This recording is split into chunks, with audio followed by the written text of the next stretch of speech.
Заминавам за САЩ. Тръгваме сутринта, времето е прекрасно, настроението също. Пристигаме на летището и плащаме 2,40 за удоволствието да стигнем до терминала. Взимам си довиждане и продължавам към чекирането на багажа, попадам на машина с тачскрин и се оглеждам дали не съм объркал летището.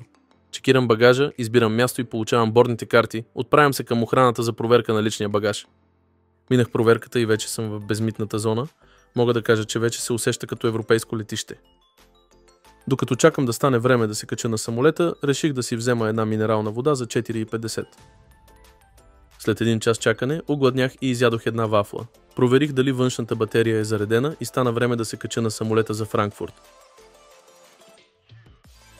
2 часа и половина по-късно пристигам и се отправям към полета за Чикаго. Попадам на опашка, но я пропускам, защото съм с европейски паспорт.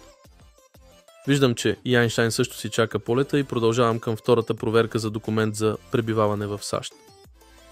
Качвам се на Airbus A340-300, който е с капацитет 295 души. Отправям се към мястото си.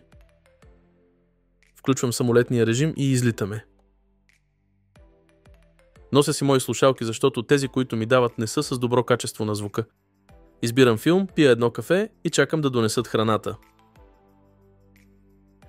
Полета е вече към края си и наближаваме летището в Чикаго. След 9 часа и 10 минути най-накрая пристигнахме.